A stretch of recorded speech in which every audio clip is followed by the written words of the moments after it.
Hey guys, welcome back. Today I have something really special to show you guys, and I've been waiting so long to get it on my table, and I'm so happy I finally have this knife. So this is the Olamic Tactical or Olamic Cutlery Wayfarer. It's one of my favorite flippers so far, and really is quite an absolutely amazing knife. I'll clear the fingerprints off of that. This knife is a really good flipper. I could not be happier with what they produced. Now, it's a super sharp knife. It flips amazing. Look how, if you light switch it, you can push button it. Either way, it's gonna fly out of the handle and make that solid, nice ka-chink, which we all look for in our knives. Unfortunately, I did scratch this up. It's really hard to see, but it's right on the edge there. What happened was the pivot was a little bit loose, and it scraped against that. I was talking to Eugene, who owns, or co-owns, I'm not sure what, founded Olamic Cutlery, and he doesn't think he can do anything about it. But I wanted to send it back just for him to touch it up, touch the edge up, and maybe fix anything that's wrong with it. There's nothing wrong with it, except just the little things. Like if I had a flashlight here, there's just a touch of space in the back spacer there, and the pivots, there's little screws under this G10 scale, and those were all stripped, so I couldn't take the knife apart. So I just want to send this back to him just to get that cleared up. But otherwise, everything is in perfect, absolute, great condition. These G10 scales were not, these were all hand done, nothing production about them. Thick titanium liners, and unfortunately this liner did move over just a touch since I've got it, but nothing to be worried about. I did buy this off of someone, so it has been used. Look at that beefy titanium liner, and there's no space in between. Like you can't feel the transition of metal, space, metal, space, metal. So pocket clip, I'm still not crazy about the pocket clip, to be honest. For a $500 knife, you would just expect a little bit more. I'm not knocking the knife at all, it's just a little bit more for the price that you're paying, because it was super stiff. I had to I put little pieces of paper under there and wedged it up and kept on doing that, and I left it overnight until it finally got the perfect spring tension on it so it doesn't destroy my pocket when it comes in and out. A little cool thing about the knife is the flipper, and it's the little things on your knife that counts.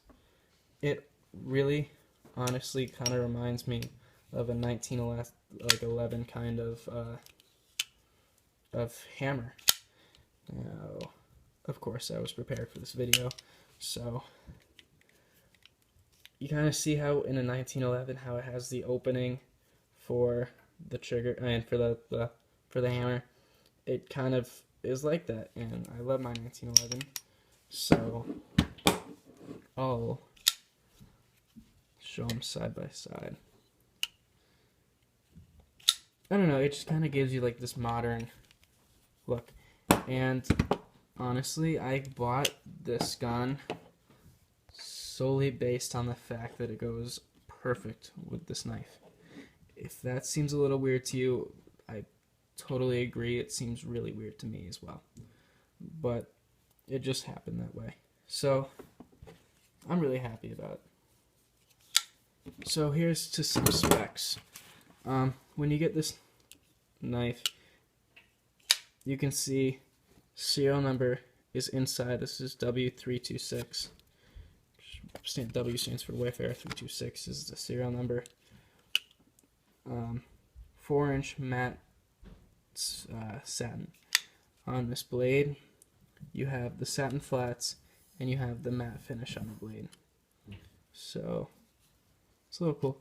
I would think that if they polish the top of this similar to how they polish the titanium, it would look a lot better.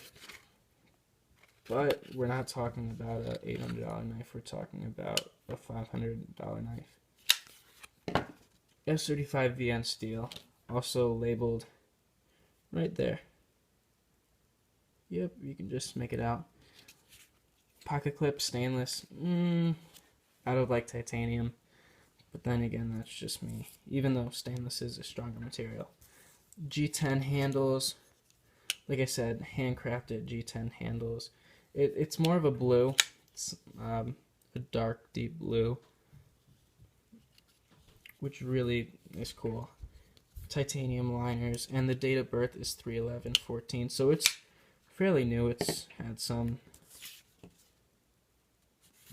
had a previous owner, and he enjoyed it, and he took care of it, so I really couldn't be happier. Big, thick lanyard hole. Now, about a month ago, I realized I didn't have anything to carry this knife with. I didn't have anything to store it. So what happened was, I ended up talking to Eugene. I emailed him. I said, "Can I get a case for this knife?" And he goes, "Sure, which one do you want?" And I said, "Well, I saw that you had the standard carry case, a leather carry case, which is awesome, and I really would like that." And he goes, "Okay, I'll throw in an Ace padded case as well." I go, "Okay, thanks so much. How much do you want for it?" And he goes, "Nope, it's free." And that was awesome. But then, when I opened up this case, this cool little lanyard was in there. Now, I would have attached the lanyard to the knife, but for some reason it just didn't. I don't like lanyards on my knife. So I attached it to their Olamic Cutlery pivot tool. Just this way, since the pivot tool is so small now, I have something to hold on to it. And I did take off that bead, and I heated it up so it had a bronze finish to it, which I think is kind of cool. So anyways, just show you how smooth this blade is. It just falls right back.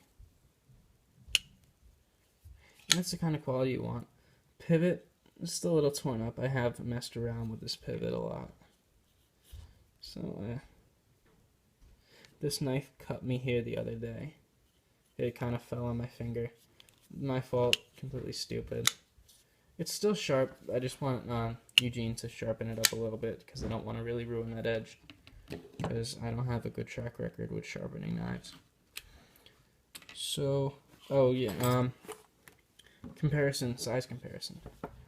So here is my ZT. So I'll just line them up butt to butt. So you can see it's quite a bit bigger than the ZT. This is a full-length 4-inch blade with just about a 5-inch handle. And now I'll compare it to this Nerk tie. And I kind of customed out this Nerk tie. I haven't seen it on camera yet, so I just kind of wait. Look at that neon yellow that I put on it, and super smooth too.